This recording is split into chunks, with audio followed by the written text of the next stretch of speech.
Hello, everybody.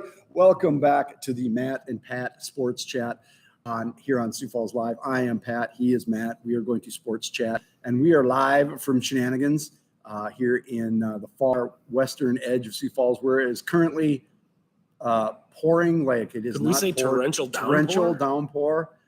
Also, they closed the doors on us. I don't know that. I think they're afraid it's going to flood. Jeez. That could be. I just want to show everybody my new hat. Nice. Sioux Falls Live hat.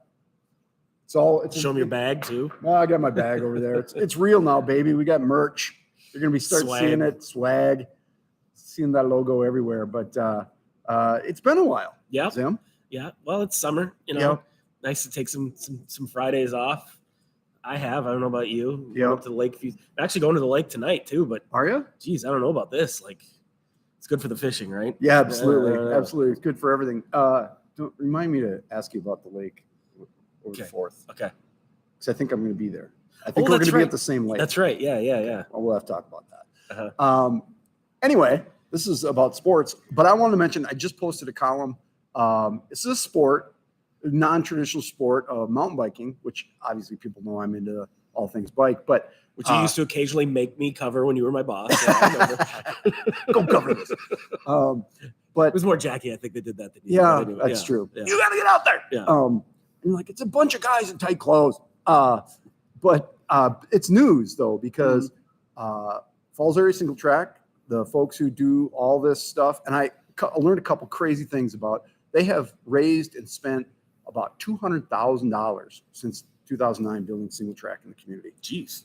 No tax dollars have gone to this. But the next big thing they're doing is out of Great Bear, something that people thought would never happen, which is just amazing news. And, kudos is a terrible phrase. Shout out to Mayor Tenhaken, who really said, this is something that should happen. So great job, guys. There's more in that column about what it means than just mountain biking. So if you want to read that, that'll be awesome. I retweeted it. People can find it. Oh, did you? Yep. Wasn't that nice of me? That was nice of you. I appreciated it. And because to prove it's a sport, there's a race. We have races right now, mountain bike races. The last Tuesday night race is this Tuesday at Tut Hill, 6 o'clock. Come on out. You can find that at bikereg.com. But the big annual Trail Fest last weekend in July, also at Tut Hill. If you're into mountain biking or racing or any of that, it's great fun just to come watch. So I made my plug. There you go. There you go. But getting off biking for a minute, you have a great story that we posted. Was that this morning? Yeah, it was this morning about Bryce Arndt. I was going to call Albrecht, but I knew that wasn't right.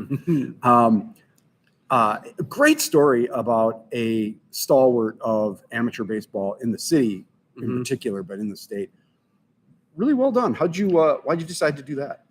I wrote a column from a Monarchs game a couple weeks ago. For those that don't know, I played for the Monarchs for many years, played amateur baseball for 21 years. That's a long time to play baseball. Yep. And I wrote about it a little more when I was playing because it was, for a variety of reasons, but it was easier to. And just a couple weeks, I was like, I should go do something amateur baseball wise. Went out to a Renner game.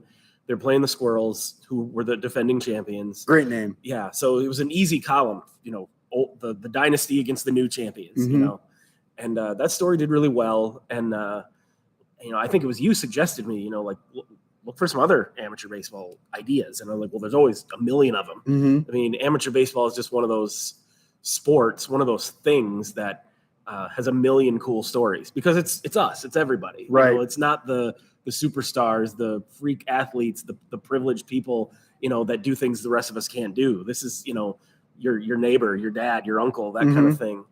And not to say that there aren't some great players, and Bryce is one of them, but I got to thinking after you had suggested that, who's somebody that kind of epitomizes what amateur baseball is? It kind of, and it's funny, it ended up being the lead to my story, but like if you were going to take someone like how Jerry West is the NBA logo and make this guy's silhouette the amateur baseball logo, Bryce would be perfect because he's kind of chubby. Yeah, I know. So amateur baseball, the logo wouldn't be this, this freakish athlete. It would be this guy with a few extra pounds on him. And I was telling my wife that I was like, he would be the guy. And she was like, "There's your lead, right?" Like, yeah, I think maybe you it walked is. right into that one. Yeah, and But so I got the idea, and the thing that's funny about it is I've known Bryce forever. He played for Post 15 West a couple years after I did. I missed him in high school, but then he went on to play at Augie right when I was starting out as a sports writer. So I wrote about him a couple of times while he was pitching for Augustana. And then we played against each other out in Renner one day. And after the game, me and the manager for the other team, his team, went into the Monarch bar to have a beer. Yeah. And Bryce came with. I knew who he was. I knew him, but we weren't friends. We weren't close by any means. Right. But I was like, I'll have a beer with this guy. He just shoved it up our butts for 9 minutes, And so we're sitting there talking, and his phone rings. It's the San Angelo Colts. Do you want to play professional baseball? You were there? Yeah. Well, so the story's in the story, but yeah, but I can't put myself in the story. Well, there. that's crazy. But I had kind of forgot about that. Yep. And so I called Bryce or texted him last week, and I said, hey, I want to write a story about you. Can we go have a beer somewhere? Yeah. He's like, sure. So on Monday, we went to the Orion Pub downtown, the new place. Cool place. And, yeah, it is. And, I just basically, let's start talking like two old friends because, we've known each other for 20 years, played against each other many times. I've batted against him many times. Getting hits? Not too many. He hit me once, I remember, and the welt lasted for a couple weeks. I also told the story. There was a game once when he was catching, and I was hitting, and I drew a walk. And most guys, when they draw a walk, they'll kind of carry the bat and then chuck it to the dugout. Right. I always just drop it on the plate. Not to be a dick, but maybe kind of. Anyway, this is what I always do. And I drop the bat on the plate, and as I'm walking to first, I hear Bryce, the catcher, say something I won't repeat on here, but basically like, you better not ever do that again. And I told Bryce that story on Monday, and he goes, I don't remember that, but I don't doubt it. That sounds like me. Oh, that's pretty good. And so anyway, I just, the neat thing about the story is he was a rival of ours. Most of the people I called for the story were Monarch guys or someone who played against him. And we always kind of teased Bryce from the other dugout about how intense he was and how serious he was. But I knew, as much as my old former teammates always liked to needle him like that they also respected him a lot. It was always him against Dallas Schneiderman in the state championship game. It was always 1-0, 2-0, 2-1. And the thing about Bryce that you kind of snicker about it, but you also respect it, is just how serious he takes it. And it would be easy to mock someone like that. But like, dude, it's just amateur baseball. Get over it. But if you're going to do it, do it. And that's always kind of been Bryce's attitude. And I think a lot of the guys I played with, part of the reason the Renner Monarchs had that run where they won, 6 championships in a row and all those is, it's just amateur baseball. It's something we do as an excuse to go pretend we're 15 years old and have beers at night and get away from our wives and shit. But it also, if you're going to do it, do it. Yeah. Otherwise, we'd be playing slow pitch softball. Right, which is what I did. Yeah. Well, but I'll say this, and just for a minute, because I thought about this a little earlier when we were talking about amateur baseball. Like, it's just amateur baseball. But everybody that I played slow pitch with for a dozen years wished they were playing amateur baseball. Like, that's when we started playing slow pitch, my friends and I, it was with we actually talked about trying to start playing amateur baseball, and then realized we couldn't do it. Right? We were too far gone. So it actually, for me, is I read that story and I think, God, I wish I could have done that. Maybe Bryce or you read a story about some guy who was in the minors, I wish I really could have done that. But that was like kind of a dream for me. And I never got to do it. So reading that story was really awesome. Yeah. And I'm glad you liked it, because that's kind of what I was going for. Was here's this guy who has kind of made his whole life about amateur. He addressed it. So he just now at age 38 is getting married and maybe going to move on with his life a little bit. But he made very clear in the story, like, hey, right, I'm pretty busy in the summer. This better not interfere. Well, it's a line in there. He goes, every girl I've dated, I've told I'm from May. You're not going to see me from May to August. I'm busy. Yeah. Which is probably not a good way to start a relationship. Sounds like she knew what she was getting into. But so great story. If you haven't read it, get out there and read it. And we're in the thick of the season. The state tournament. Do they have both state tournaments in A and B in Mitchell, or how does that work? Mitchell they might as well just make Mitchell the permanent host at this point. It's been a while now. Yep. It used to kind of alternate with Sioux Falls. It would go Mitchell for 2 years, then Sioux Falls, Mitchell for 2 years, Sioux Falls. Then the Canaries decided, because the Canaries had to use their staff to run it whenever it would be at the birdcage. Yeah. They decided they didn't want to do it anymore. So Mitchell had it for 6, 7, 8 years in a row, something like that. Well, then after Augustana remodeled their park on campus, actually turned it into kind of more of a stadium than just a field. Tim Huber, their coach, bid on it, got it. They hosted it in 2018. It was, the best way to describe it is it was different. Very different. For one thing, it was in Sioux Falls, but it was a turf field, a lot of new amenities, smaller place. They did a good job with it. Everyone was afraid it was going to be a disaster, and it wasn't. But it was so much work for Tim, for Augustana. Most of the teams that bring a lot of fans are from the Mitchell area.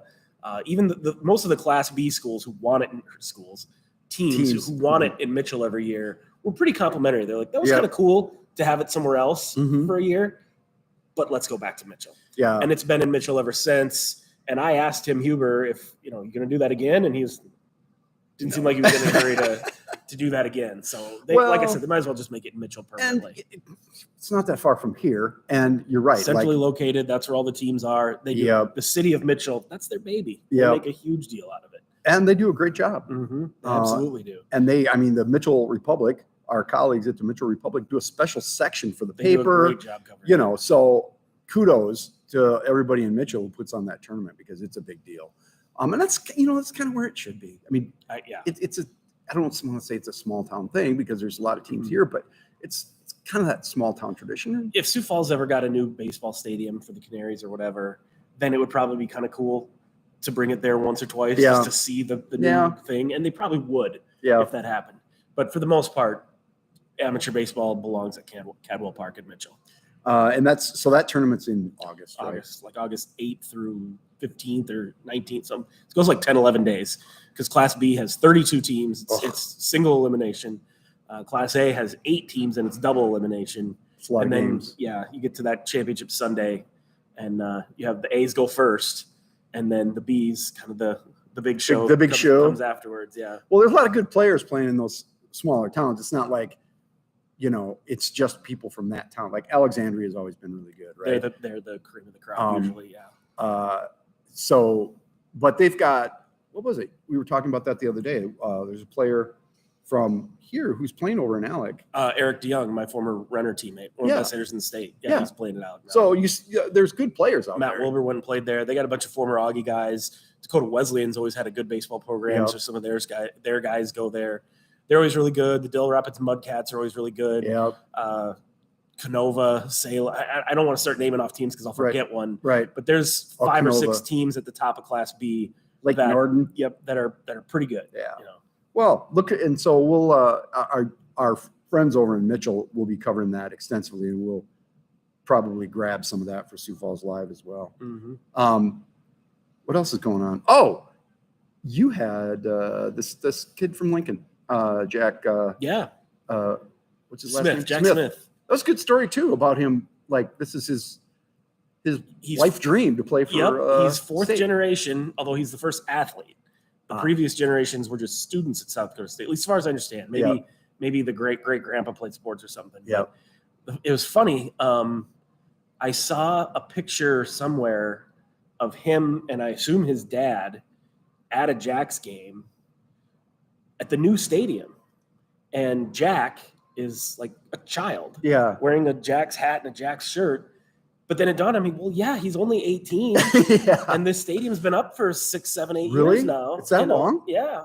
So it's like, wow, we already have kids who grew up watching the D1 era, who grew up watching Taryn Christian, Jake Winicky, Zach Zenner, who are now getting old enough to go play college football. That's wild. And here's this kid who, we always used to think about the old NCC days, but a kid who grew up watching this version of South Dakota State, now committing to play for him.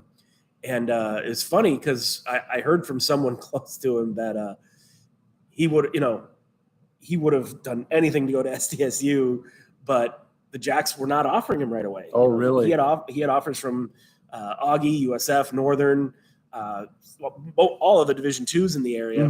Well, then North Dakota came in and made an offer, and USD hadn't offered, I don't know if they just knew that the kid bleeds blue and yellow. Right. He was going to walk on if he had to. Right. And well, that's what I heard was that he would have walked on if they hadn't made the offer. That's all speculation. I did not ask Jack. Right. But I heard just that's how much he loved it. They did finally make the offer. He accepted it. He's a great player. Doesn't have a ton of size. I think he's 6 foot. He had 21 catches in one game last year. I saw that stat. That was, that was astonishing. He had a season in one game. And they just last year, Griffin Wilde, the Jefferson wide receiver, those were the 2 best wide receivers in the state last year. You had Griffin Wilde and Jack Smith. Griffin was a senior. Jack was a junior. Well, the Jacks got Griffin Wilde, who multiple high school and college coaches told me it's a miracle the Jacks got him because he's a Big Ten talent. Like people think he's got a good chance to step in and play right away this year as a true freshman. He's that good. Wild. Well, now Jack Smith is going to be the best wide receiver in the state this year as a senior. Like I said, 90 catches, 1,400 yards, a 21 reception game. He's a pretty good defensive player too. He plays defensive back. He's the starting center fielder for Post 15 East.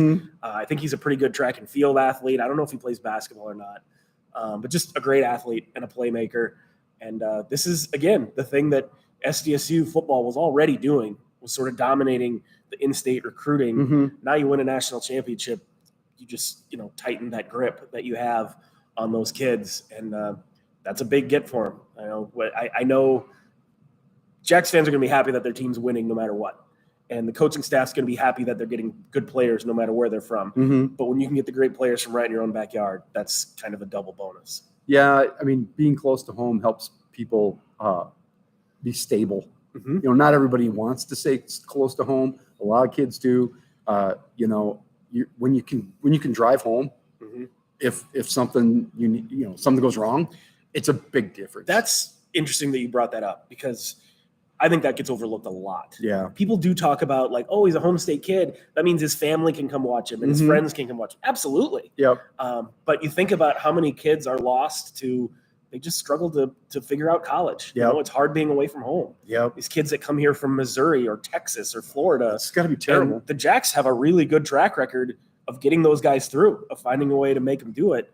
But when you don't have to worry about that, when, like you said, you had a shitty week at school, you go home for the weekend, get some of mom's cooking, she does your laundry, you're a little bit recharged on Monday when you come back to school. I think that probably gets overlooked quite a bit. So that's going to be he's a junior, so he's got his whole senior year coming up. He's going to be some, and Lincoln's been pretty good.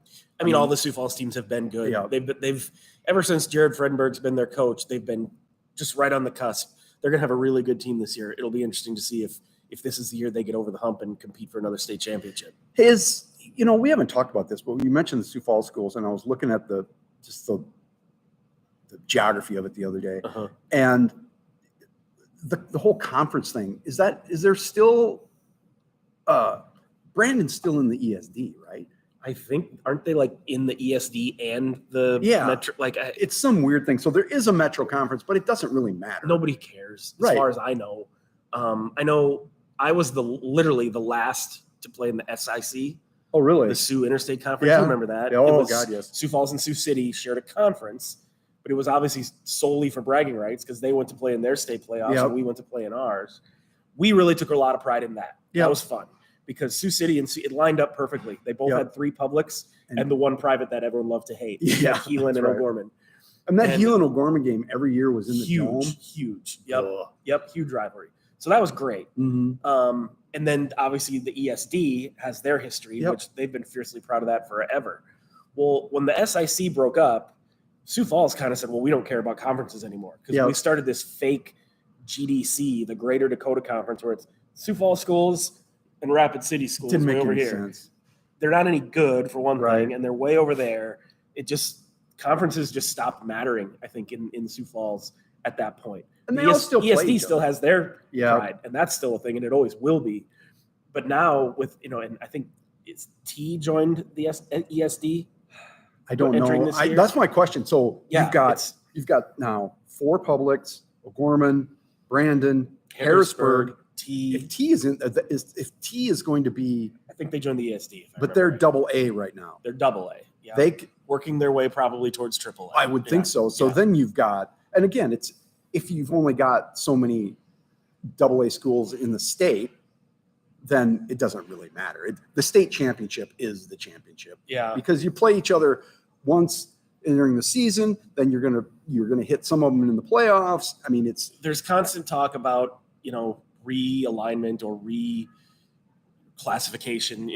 When they went to 7 classes a few years ago, very controversial.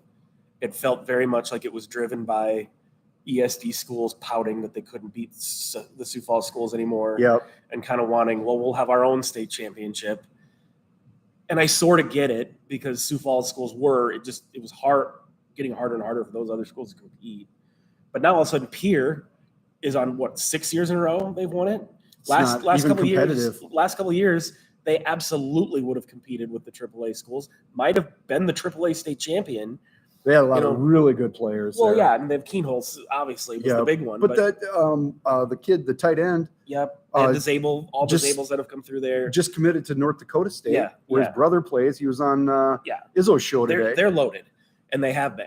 So it's kind of like, okay, do you need to create an 8th class now, or kick Pierre into AAA, or at some point do you say, all right, maybe we don't need to do this anymore. We can bring AAA and AA back into one. I mean, is it like? So, I mean, the thing is like O'Gorman's in there, right? And they have to petition up because they're not big enough. Mhm. But they're not going to go. But is it going to be like the Premier League where you get relegated down and come up? No, it's based on numbers. I know when it first happened, been about 10 years now, I suppose. Yeah.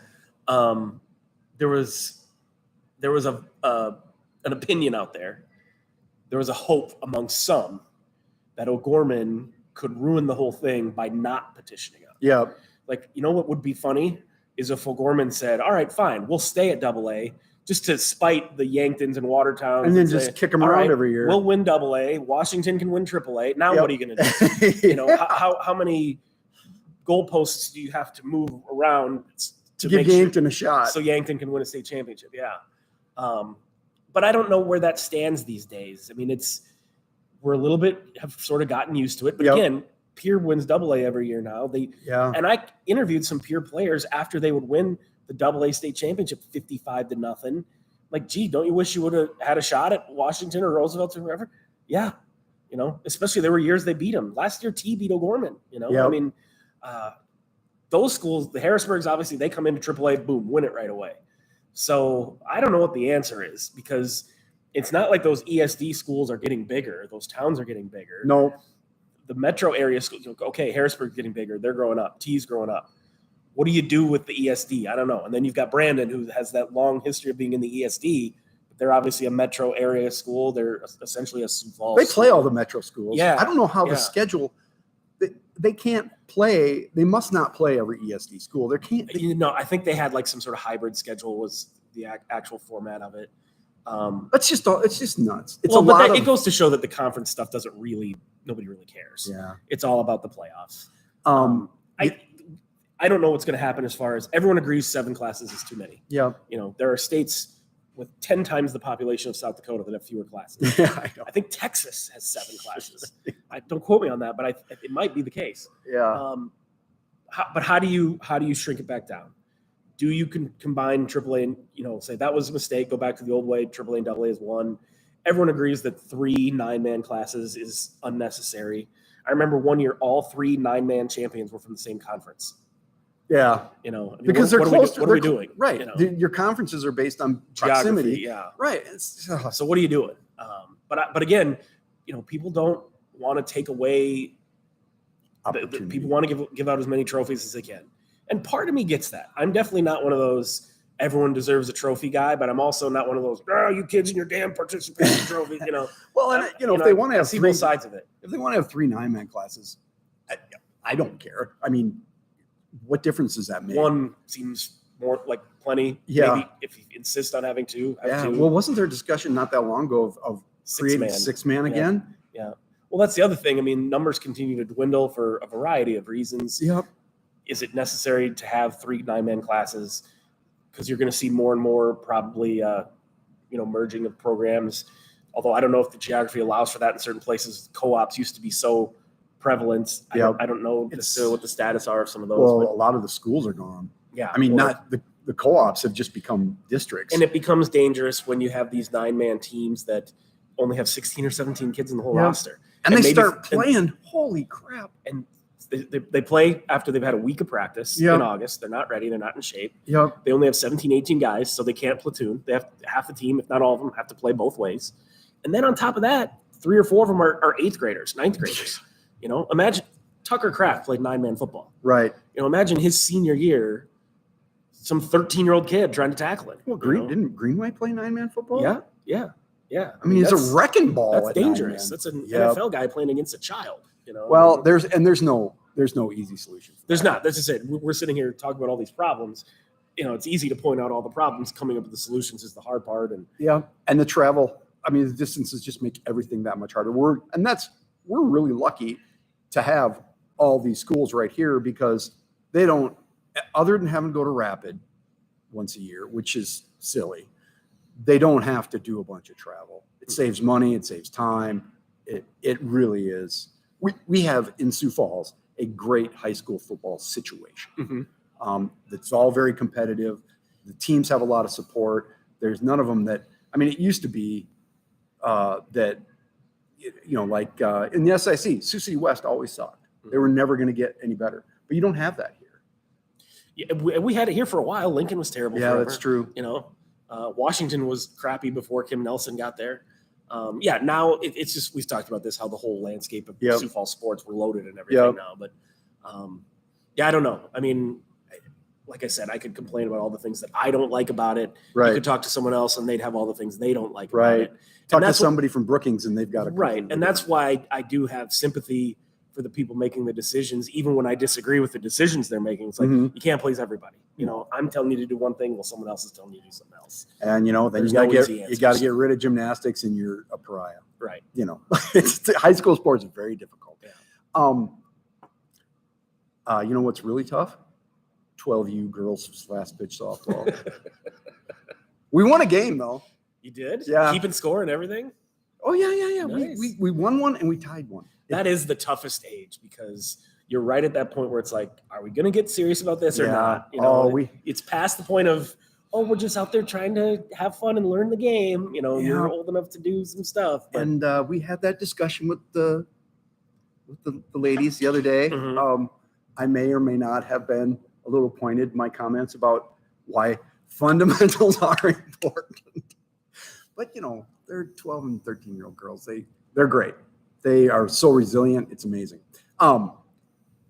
What else is coming up? You got now a lot of stuff cooking. I do. It's that time of year where I'm basically only working on big projects, and I've got a ton of them in the works. A lot of it related to SDSU football. I am putting together a book on their national championship season. I don't know how I'm going to find the time to do that and get it published at some point, but I've made some pretty steady progress on it. Was this like a Duncan-esque situation? I don't know. I don't know. Maybe a little. Yeah. Which was, I don't mean that in a bad His way. Vikings book was great. Yeah. A little bit like that. A little bit Stu Whitney's book that he wrote. I've taken some pointers from how he did that.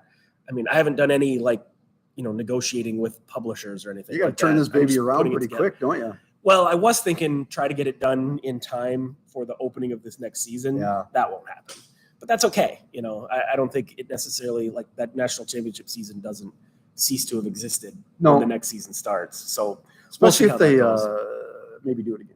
Right, there's that, and they very well might.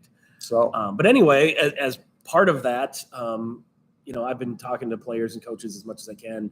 I was in Brookings last week to meet with Mason McCormick and Garrett Greenfield. They're 2 star offensive linemen. They're not just the 2 stud offensive linemen on the Jacks. They might be the number 1 and number 2 offensive linemen in FCS football, both on the same Crazy. team, playing right next to each other. They thought last year they might be draft candidates. Mhm. But by the time the season was winding down, they were still being told, you're a fringe guy, 7th round at best. Yep. And that's a nice way of saying you're not going to get drafted Right. when they tell you 7th Stay in round. school. Yeah. So now normally they would have been, well, too bad. But because of the COVID thing, they had this extra year. They said, all right, Sure. let's come back. So they're COVID 60, whatever 6-year that is. seniors. Wow. Yeah. Super seniors, COVID seniors, whatever you want to call them. But the cool thing, and this is what I wrote about for the story, which you'll be able to read on Monday on Sioux Falls Live, is they kind of recognize, okay, this is a gift that we have this extra year. Let's do something with it. Yeah. And so it isn't just about going through the motions of, oh, we're seniors, we got all this down. They're leaving no stone unturned when it comes to training, diet, weightlifting, playbook and everything. And the cool angle to the story was they got contacted out of the blue by Alex Boone, who played in the NFL for 10 years. He played for the Vikings a few years ago. And he was like a dude. He's not like a Hall of Famer, but he was like a starter for 7-8 years in the NFL. He stayed in Minneapolis after he left the Vikings, and he retired shortly thereafter. Well, anyway, he runs now this offensive lineman camp called the Brute Camp. And it's not like a, hey, pay me the money and you can come. It's an invitation-only thing. Oh, really? And they invited 13 guys, whole country.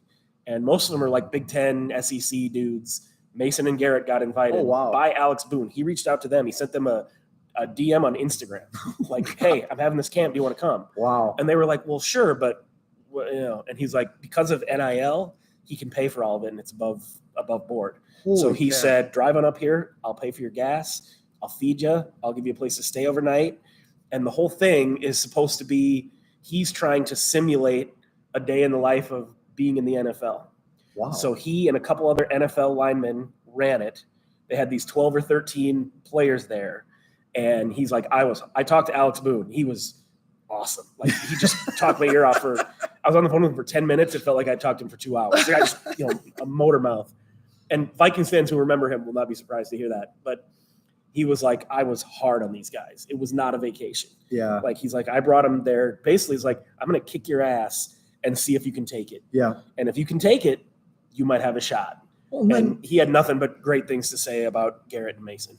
And if you do that and a team sees, he got invited to this, and let's call Boone and see what he says or whatever. That's just another positive for them. And it seemed like the SDSU coaches were very cool. There was no like, hey, what are you doing? Like they weren't threatened by it. But Alex Boone did say, he's like, I'm not trying to knock their coaches, but he's like, I played in the NFL as offensive line. Right. I can show you some things you're maybe not going to get somewhere else. Yep. He got very specific in details talking about how you use your hands. Yep. Some guys have good hands and some guys have good feet, but they can't get them to work together in tandem. Yeah. He talked about just how fast you have to be these days to block Aaron Donald. He's like, you're 6'5", 330. Great. If you can't get off the ball, that guy's going to kill you. Yeah. And he talked about just being really hard on them for these 2 days about this is how good you have to be if you're going to make this work. Wow. And Garrett and Mason both it was awesome. Yeah. To go there and be exposed to that. They said it was a little sobering. Like, you kind of realize, geez, this is a big thing I'm trying to do here. But they also both said they came away from it going, I think I can do this. Wow. I think I got through that feeling like I can do what that guy did. Well, that sounds like a great story, and it'll be live on Monday morning at Sioux Falls Live. So, and I look forward to reading it. I'm going to read it today. That's awesome. Other than that, just stopped raining. Lots of baseball. I saw something in our list of stories about the Twins. I'm not even going to ask you about it, but you've got something coming about the Twins, right? Not yet. It wasn't mine, whatever you saw. Oh, really? No. I've been almost every other day. I'm like, should I write another column bitching about Rocco Baldelli? Did you see the video with his little girl? I did. And it kind of is like, really, dude? at the exact moment when your popularity has never been lower, that's when you pull the kid. That felt a little, I didn't like that. Joe Ryan had is it Joe Ryan? Yeah, complete game shutout. Yeah, first time a Twins pitcher has been allowed to throw 9 innings. Maybe he read your comment. Yeah. He's been listening to your comments. I wish. With that, we'll end the Matt and Pat Sports Chat here at Shenanigans. The fine people over here. The deck's been open. It's been crazy. It's a perfect place to hang out on a beautiful summer day. I'm going to get something to eat because I'm starving. I think I'm going to get that Southwestern salad that I got the last time. It's a good one. It's a good one. Till next time. Thanks, Matt. Have a good weekend.